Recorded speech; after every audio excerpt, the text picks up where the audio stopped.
Well, I am overwhelmed and humbled when I look at the people that are in this room. First, the Bill Browder, Sir William. I think Sir Bill sounds better than that. Who was the driving force behind the Magnitsky sanctions. He didn't tell you the last chapter of that. After we made it global in 2016, I want to give a shout out to Senator John McCain, who helped make that possible in 2016.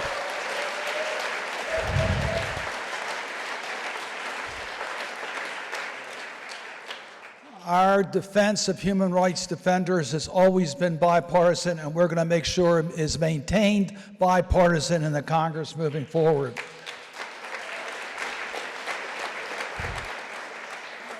And I want to give a shout out to Kyle Parker, our staff person who has worked with Democrats, Republicans, House, Senate, and has kept us on track.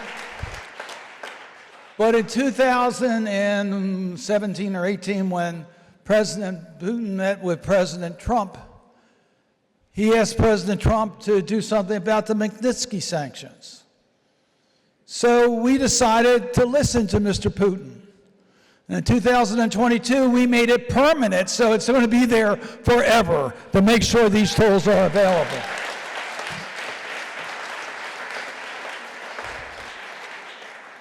I am very proud of what we've been able to do, and Bill, congratulations.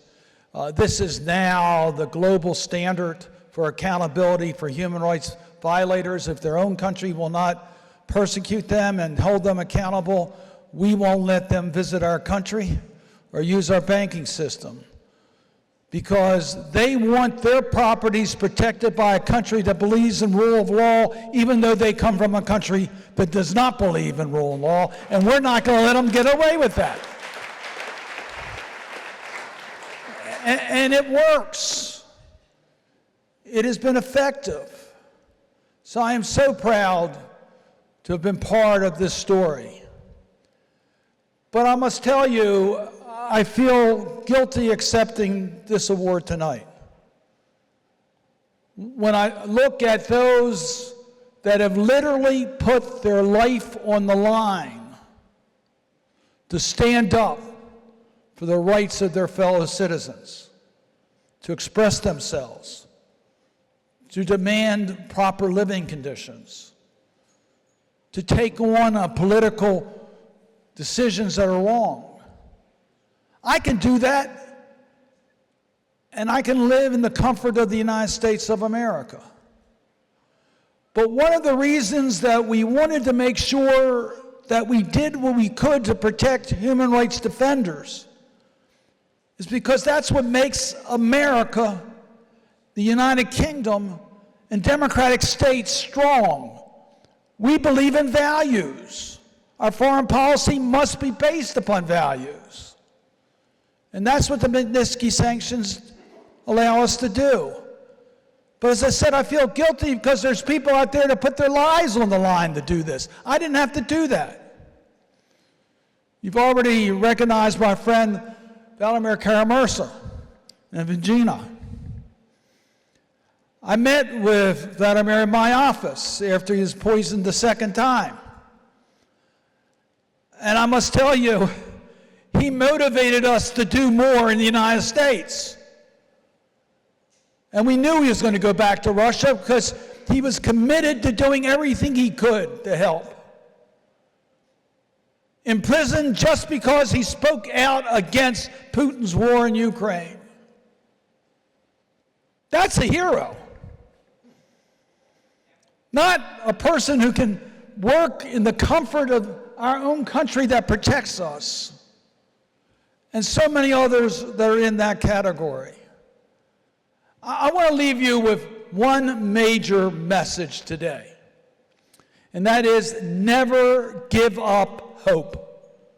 You can make a difference. You have made a difference. The people in this room have helped so many people around the world. Never give up hope. In 1987, I visited Berlin, went through Checkpoint Charlie as part of the Helsinki Commission. met with people from East Berlin that have virtually no rights under the communist government. They didn't give up hope, nor did we. We spoke out. 2 years later, I returned with my hammer to help knock down the Berlin Wall. I've returned to Berlin many times since. We make a difference on what we do, and we can never give up hope. Vladimir Havel said, the one thing we can never concede, we can never concede that it's meaningless for us to strive to do what's right. So I come here today. Many people think I just wanted to escape Washington. That's not the main reason I came here. But I came here today because I wanted to be with you all, our heroes. What you do every day to help people who may never know your names. You've made a huge difference, and I am so proud to be on your team. We've got more work to do. The Magnitsky sanctions are extremely important. Dozens of countries have enacted it, but we're not coordinated in our efforts, and if we get coordinated, we'll be more effective.